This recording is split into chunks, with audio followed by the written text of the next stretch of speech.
নমস্কাৰ ডিকে নিউজৰ সাহিত্য কথা অনুষ্ঠানলৈ মই ৰাজীৱ বৰুৱাই আপোনালোক সকলোকে স্বাগতম জনাইছো। আজিৰ সাহিত্য কথা অনুষ্ঠানত আমি কথা পাতিম ঢকুৱাখনাৰ নতুন প্ৰজন্মৰ এগৰাকী প্ৰতিভাৱান কবি সুলেখিকা কাব্যশ্ৰী গগৈৰ সৈতে। কাব্যশ্ৰীৰ সৈতে আমি কথা পাতিবলৈ যোৱাৰ পূৰ্বে কাব্যশ্ৰীয়ে বৰ্তমানলৈকে ৰচনা কৰা গ্ৰন্থসমূহৰ এটা সাম্যক পৰিচয় আমি দাঙি ধৰিব বিচাৰিছো। কাব্যশ্ৰী গগৈ কলেজীয়া অৱস্থাৰ পৰাই ছাত্ৰী অৱস্থাৰ পৰাই তেওঁ বিভিন্ন কাকত আলোচনীত লেখা মেলা কৰি আহিছে আৰু তেনেবোৰ লেখা মেলাৰ প্ৰথম সংকলন হিচাপে কবিতাৰ সংকলন হিচাপে সেউজ বুলিয়া জোনাকী মন প্ৰথম কাব্য সংকলন আৰু ইয়াৰ পিছতে তেওঁৰ দ্বিতীয়খন কাব্য সংকলন হ'ল আলসুৱা হৃদয়ৰ স্বপ্নীল অনুভৱ, তৃতীয়খন হ'ল পদ্মগন্ধা আৰু চতুৰ্থখন কাব্য সংকলন হ'ল সৰাপাত হবলৈ নিদিও সপোনৰ কুঁহিপাত। তদুপৰি কাব্যশ্ৰীয়ে ঢকুৱাখনা লেখিকা সমাৰোহ সমিতিৰ মাধুকৰী সম্পাদনা কৰিছে, কেন্দ্ৰীয় টাউন ৰঙালী বিহুৰ স্মৃতি গ্ৰন্থ সপ্তদশ তেওঁ সম্পাদনা কৰিছে, ডিব্ৰুগড় বিশ্ববিদ্যালয়ৰ নিৰতো তেওঁ সহকাৰী সম্পাদিকা হিচাপে কেইবাটাও সংখ্যাত তেওঁ কাম কৰিছে। ইয়াৰ পিছতে 2013 বৰ্ষত হাঁচতি সম্পাদনা কৰিছে আৰু বুৰঞ্জী বিষয়ত উচ্চতৰ মাধ্যমিক দ্বিতীয় বৰ্ষৰ বাবে এখন সহায়িকা পুথি তেওঁ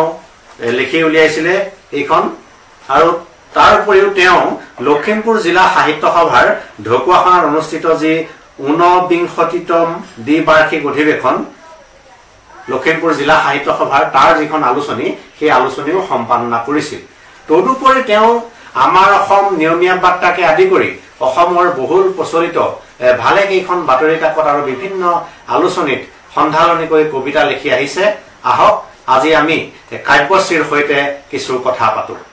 নমস্কাৰ, ডিকে নিউজৰ সাহিত্য কথা অনুষ্ঠানলৈ আপোনাক স্বাগতম জনাইছো। নমস্কাৰ,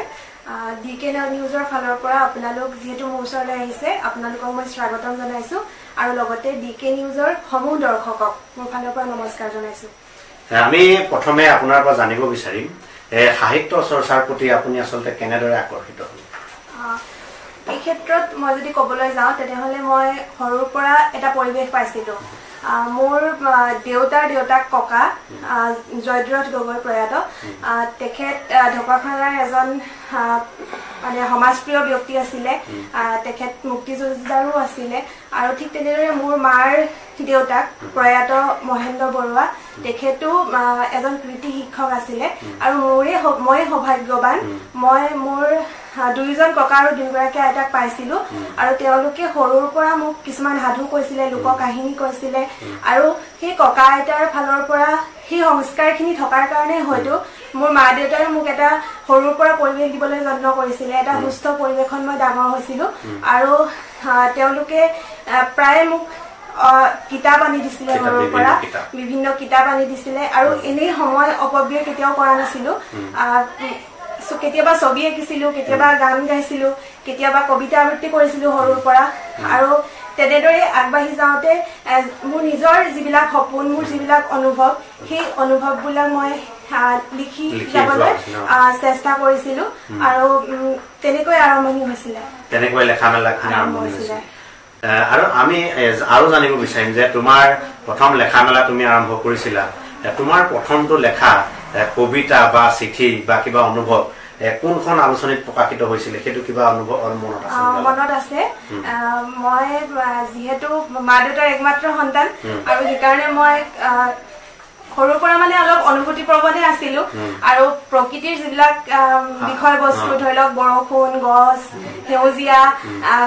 জোন বাই, তৰা এইবিলাকৰ প্ৰতি মই সৰুৰ পৰা আকৰ্ষিত আছিলো। প্ৰকৃতিৰ বিভিন্ন বস্তুৰ প্ৰতি এটা অনুভৱ আছিলে আৰু সেইবিলাক হয়তো এটা বয়সত মই অনুভৱ কৰিছিলো কিন্তু লিখিব জনা নাছিলো। মই 1997 চনত প্ৰথম স্কুললৈ গৈছিলো আৰু যেতিয়াৰ পৰা মই আখৰ শিকিছিলো তেতিয়া মই বৰষুণ চাই চাই এটা কবিতা লিখিছিলো 1997 চনতে। মই তেতিয়া প্ৰথম শ্ৰেণীত এডমিশ্যন লৈছিলো, পঢ়ি আছিলো আৰু সেই কবিতাটো মোৰ মৌচাকত প্ৰকাশ হৈছিলে। শান্তনু তামুলী সম্পাদিত মহোৎসৱত হয় আমি ভালেমানকেইটা কথা জানিলো ইয়াৰ পৰা যে তেওঁ কেনেদৰে আচলতে সাহিত্যৰ প্ৰতি আকৰ্ষিত হ'ল আৰু প্ৰথম লেখা ক'ত প্ৰকাশিত হ'ল এইখিনিতে আমি DK নিউজৰ দৰ্শকসকলক কাব্যশ্ৰী গগৈৰ এটা কবিতা শুনাই ল'ব বিচাৰিছোঁ মই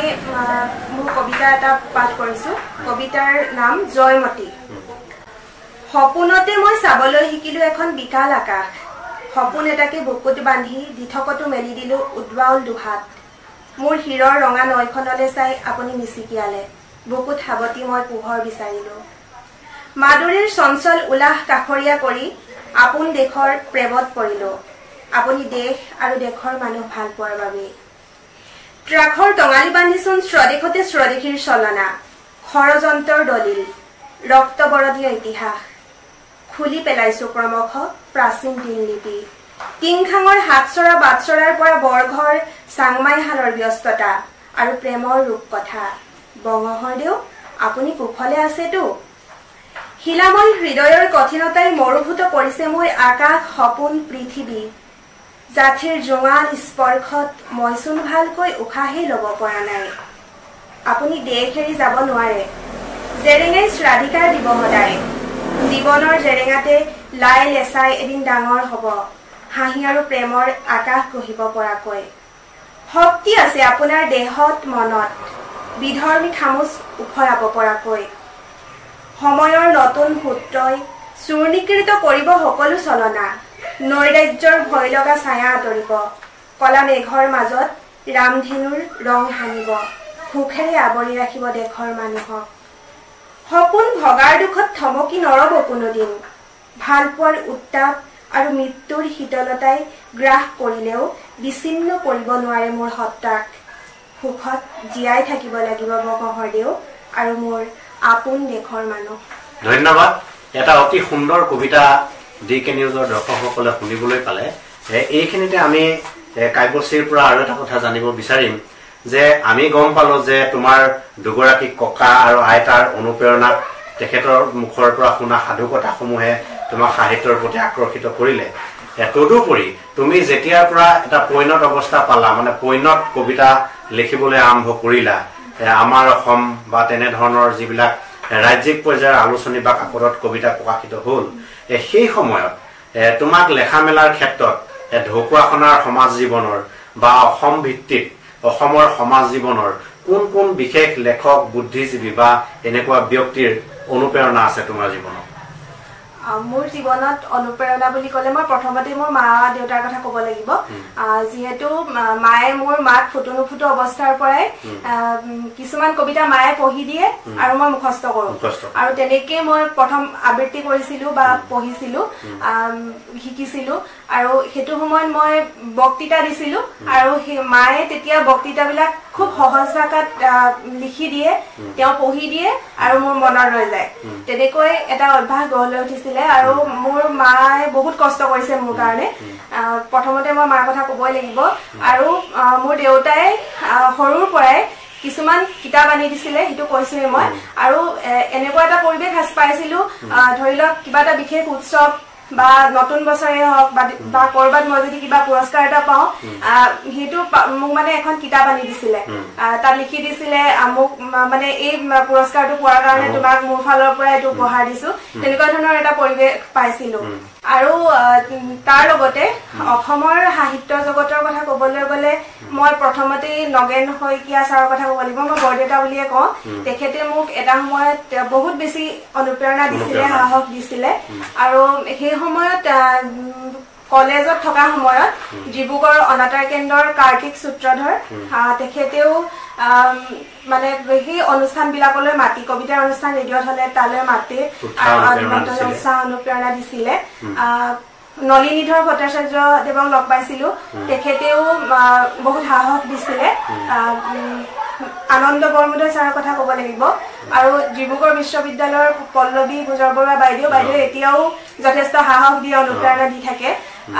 আৰু তাৰ লগতে ঢকুৱাখনাৰ সাহিত্য সভা লেখিকা সমাৰোহ সেই মানে অনুষ্ঠান কেইটাৰ যিসকল সদস্য আছে ব্যক্তি আছে তেওঁলোকৰ পৰা মই উৎসাহ পাইছো আৰু বিশেষকৈ ঢকুৱাখনৰ এজন ব্যক্তিৰ নাম নকলে মোৰ ভুল হ'ব ভূধৰ দাস তেখেতে বহুত বেছি অনুপ্ৰেৰণা যোগায় আৰু তাৰ লগতে আৰু ক'ব লাগিব যিসকল মোৰ পাঠক আছে মোৰ শুভাকাংক্ষী আছে আৰু মোৰ মাহী মহা তেখেতলোকৰ কথা ক'ব লাগিব আৰু বৰ্তমান সময়ত প্ৰতিটো মুহূৰ্তত কোনো বাধা নিদিয়াকৈ আগবাঢ়ি যাবলৈ মোৰ স্বামীয়েও মোক যথেষ্টখিনি অনুপ্ৰেৰণা দি আহিছে এইখিনিতে ডিকে নিউজৰ দৰ্শকসকলক কাব্যশ্ৰী গগৈৰ আৰু এটা কবিতা আমি শুনাই ল'ব বিচাৰিছো কবিতাৰ শিৰোনাম এটা সাধু কথা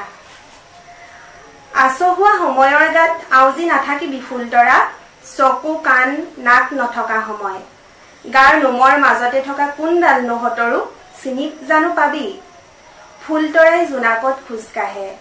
খোপাত গোলাপী গোলাপ গুজি লৈ লজ পচি খোজেৰে আকাশত ৰঙা নীলা চিলা উৰুৱাই তাইতো নাজানে চিলাৰ সূতা চিঙা চিঙিৰ মাদকতাময় খেলো হৈ পৰে আজিকালি মৃত্যু সিক্ত এক উশাহ তাইতো নাজানে মৌলভী মানুহৰ অস্থিৰ চাৱনি আৰু সঘন অহা যোৱাৰ কথা পুৱা পলমকৈ হাৰ পালো মই জোনতৰা উধাও আকাশৰ পৰা পথাৰখনো নৰাপুৰা ছাইৰে ভৰা ফুলতৰাক বিচাৰি পালোগৈ নৈৰ পাৰত তাইৰ গেঙনি আৰু চিৎকাৰবোৰে বুকুত হাপ এডাল হৈ খুট মাৰিলে ক্ৰমশ ফুলতৰা হৈ পৰিল সময় নেফানেফ কৰা এটা সাধু কথা বাস্তৱৰ খোলাটোৰ কাঠ ফুলা চাই চাই মুখত হাঁহি এটা হি লৈ আমি হৈ ৰলো ভাৱৰীয়া ধন্যবাদ আৰু এটা সুন্দৰ কবিতা ডিকে নিউজৰ দৰ্শকসকলে শুনিবলৈ পালে কাব্যশ্ৰী গগৈৰ কাব্য প্ৰতিভাৰ সন্দৰ্ভত আমি বহলাই কোৱাৰ প্ৰয়োজন নাই কাব্যশ্ৰী গগৈয়ে কবিতা লিখি সদৌ অসম ভিত্তিত কেইবাটাও পুৰস্কাৰ বুটলিবলৈ সক্ষম হৈছে টিকেন্দ্ৰজিৎ গগৈ স্মৃতি বঁটা 2018 সদৌ অসম কবি সন্মিলনৰ বঁটা লাভ কৰিছিলে তেখেতে তদুপৰি আৰু ভালে কেইটা কবিতাৰ বাবে সদৌ অসম ভিত্তিত প্ৰতিযোগিতাটো তেখেতে পাণ্ডুলিপি প্ৰতিযোগিতাটো বঁটা লাভ কৰিবলৈ সক্ষম হৈছে আৰু বৰ্তমানলৈকে আমি উল্লেখ কৰিলো যে কাব্যশ্ৰী গগৈৰ 4খনকৈ কাব্য সংকলন প্ৰকাশিত হৈছে আৰু পৰৱৰ্তী এতিয়া নতুন কিবা আঁচনি আছে নেকি নতুন কাব্য সংকলনৰ কাম হাতত লৈছা নেকি কাব্য সংকলনৰ কাম এতিয়ালৈকে হাতত লোৱা নাই তথাপিও এটা সপোন আছে হয়তো কম দিনৰ ভিতৰতে কিবা এটা পৰিকল্পনা হাতত ল'ম যেটো মই এতিয়া মাতৃ হলো অকনমানটোৰ লগত আমাৰ ব্যস্ত হৈ থাকিব লগা হৈছে তাৰ লগতে চাকৰি জীৱনৰ ব্যস্ততাও আহি পৰিছে সেইকাৰণে অলপ সময় কম দিব পাৰিছো আজি 1.5 বছৰ মান দিন তথাপিও এতিয়া লাহে লাহে আকৌ পৰিকল্পনা হাতত ল'ম বুলি ভাবিছো আৰু এটা কথা আমি এইখিনিতে জানিব বিচাৰিম যে ঢকুৱাখনাৰ শাখা সাহিত্য সভা লেখিকা সমাৰোহ সমিতি বা এনেকুৱা বিভিন্ন সংগঠনসমূহৰ লগত জড়িত থাকি ঢকুৱাখনাৰ উঠি অহা প্ৰজন্ম অৰ্থাৎ তোমাৰ পিছৰ প্ৰজন্মক সাহিত্য ক্ষেত্ৰৰ প্ৰতি আগ্ৰহী কৰিবৰ কাৰণে তোমাৰ ফালৰ পৰা তুমি কি কি বিশেষ প্ৰচেষ্টা হাতত লৈছা বা পদক্ষেপ গ্ৰহণ কৰিব লাগে বুলি ভাবা হয় মই বৰ্তমান যদি চাওঁ এটা কথাত মাজে মাজে অলপ হতাশ হওঁ আৰু আশাহত হওঁ মানে মোৰ চৌপাশে বহুত নতুন প্ৰজন্মৰ যুৱক যুৱতী মই দেখো কিন্তু বৰ্তমান দেখা গৈছে তেওঁলোকে আমি আগতে যি ধৰণে কিতাপ পঢ়িছিলো বা কিতাপৰ প্ৰতি আমাৰ যিটো আগ্ৰহ আছিল তেওঁলোকৰ সেইটো নাই আৰু মই নৰ্থ বেংক কলেজত চাকৰি জীৱনতো মানে মই তেতিয়াও দেখিছিলো মানে অসমৰ আলোচনী কেইখনমানৰ নাম কলেও বহুত ছাত্ৰ ছাত্ৰী মানে ক'ব নোৱাৰে সেই কথাটো আশাহত হওঁ আৰু বিশেষকৈ ভাৰ্চুৱেল পৃথিৱীখনৰ প্ৰতি অত্যধিক আকৰ্ষিত হৈছে নৱপ্ৰজন্ম হবই লাগিব প্ৰযুক্তিৰ ক্ষেত্ৰত আমি আগবাঢ়ি যাবলৈ আমাৰ পৰিৱৰ্তনৰ লগে লগে সাহিত্য বা অন্যান্য দিশৰো কিছু পৰিৱৰ্তন আহিব এইটো স্বাভাৱিক আগবাঢ়ি যাব লাগিব কিন্তু সৎ ব্যৱহাৰ নাই হোৱা যেন লাগে ইণ্টাৰনেটে হওক বা যিবিলাক মিডিয়া ছচিয়েল মিডিয়া মানে ব্যৱহাৰ কৰিছে তেওঁলোকে সৎ ব্যৱহাৰ নাই হোৱা যেন লাগে মই তেওঁলোকক এটাই কম তেওঁলোকে যদি সাহিত্যই হওক সংস্কৃতিয়ে হওক বা অন্যান্য ক্ষেত্ৰতে হওক যদি আগবাঢ়ি যাব বিচাৰিছে তেনেহলে তেওঁলোকে প্ৰথমতে কিতাপ পঢ়াৰ অভ্যাস গঢ়ি তুলিব লাগিব আৰু তেওঁলোকৰ বহুতৰে মানে আজিকালি আবেগ অনুভূতি নোহোৱা নিচিনা এটা পৰ্যায় পোৱা যেন দেখা যায় যন্ত্ৰবৎ জীৱন তেওঁলোকে যাপন কৰা নিচিনা লাগে হবই লাগিব ব্যস্ততা সকলোৰে জীৱনতে আছে তথাপিও মানুহৰ মানৱতাবোধ বা কিছুমান ক্ষেত্ৰত দায়বদ্ধতাৰ প্ৰয়োজন আছে সমাজৰ প্ৰতি উশৃংখলাটো আমাৰ কাম্য নহয় আৰু জীৱনটো মই তেওঁলোকক কম জীৱনটো যাপন কৰাতকৈ উদযাপন কৰিবলৈ শিকক সময়ৰ সদ্ব্যৱহাৰ কৰক এনে সময় নষ্ট কৰিব নালাগে প্ৰত্যেকটো সময় সদ্ব্যৱহাৰ যদি কৰে তেনেহলে প্ৰত্যেকই জীৱনত আগবাঢ়ি যাব পাৰিব সকলোৰে সপোন আছে কিছু এটা দিশত সফল হৈ উঠিব আৰু তেওঁলোকে মুক্ত মনে প্ৰাণ খুলি হাঁহক জীৱনটো উদযাপন কৰক আৰু খুব সুখী হ'বলৈ শিকক হয় ধন্যবাদ ইতিমধ্যে আমাৰ অনুষ্ঠানৰ প্ৰায় সময় শেষ হৈ আহিছে আৰু সেই অনুষ্ঠানৰ শেষত আমি কাব্যশ্ৰী গগৈৰ আৰু এটা কবিতাৰে অনুষ্ঠানৰ পৰা বিদায় লম কবিতাৰ শিৰোনাম কথকতা জীৱনৰ পদুলিত আই আৰু পিতাই ৰোৱা গছজোপা বাঢ়ে শিপাই থকা মাটিবোৰ কুঁহিপাতৰ সপোনে হাৰুৱা কৰে গছজোপাৰ ফেৰেঙনিত এহালি চৰাইও বাঁহ সাজে বতাহজাক বলে বেলিটো সুমথিৰা বৰণীয়া হয় সেউজীয়াবোৰ ঠনধৰি উঠে সময়ৰ বকিয়াত আই ৰৈ থাকে ৰামধেনুৰ কোনটো ৰঙেৰে পৃথিৱীক ধুনীয়া দেখি চাবলৈ তিল মাত্ৰও বিষাদৰ ছাঁ নপৰাকৈ ঘৰখন সজাবলৈ উগুল থুগুল আইৰ কলিজা পদুলিত গছজোপা বাঢ়ে ছাঁ দিয়ে অকুৱা পকুৱা হুকুৰি এটা হৈ চৰাইহালিয়ে ৰঙতে নাচে অঘৰী বতাহৰ বা লাগি গছজোপা এদিন বৰকৈ কপে উধাটো খাই সৰে হালধীয়া হৰাপাত চৰাইহালি উৰি যায় নতুন সম্ভাৱনাৰ বতৰালৈ পিতায়ো গুচি যায় নেদেখা নদীৰ সিপাৰলৈ ওখ ওখ কংক্ৰিটৰ ঘৰৰ ছায়াত গছজোপা চেচুকীয়া হয় বৰদৈচিলাৰ বেগেৰে আগুৱাই যোৱা সম্ভাৱনাবোৰে আই আৰু গছজোপাৰ খবৰ ৰখাৰ আহৰিয়ে নাপায় সময় যেন শুকাই অহা নৈখনৰ বুকুৰ গধুৰ এচটা শিল ফুচফুচনি বাঢ়ে আইৰ কলিজাত জীৱনৰ কলমলনি খিচিকা আচলত বান্ধি ডাঠ ফ্ৰেমৰ চশমাৰে লাখুটিৰ ভৰত থৰক বৰক আই গছজোপাৰ তলেদিয়ে বৃদ্ধাশ্ৰমলৈ ওলাই যায় কি জানিবা সেই বাটেৰে গলে জীৱনৰ ৰঙেৰে উপচাই তোলা পিতাৰ হাঁহিটোকে দেখা পায় ধন্যবাদ কাব্যশ্ৰী গগৈলৈ আমি আন্তৰিক কৃতজ্ঞতা আৰু ধন্যবাদ জ্ঞাপন কৰিছো তেওঁৰ সুস্বাস্থ্যৰ দীৰ্ঘায়ু কামনা কৰিছো আৰু আজিৰ ডিকে নিউজৰ সাহিত্য কথা অনুষ্ঠানৰ পৰা ইমানতে বিদায় মাগিছো নমস্কাৰ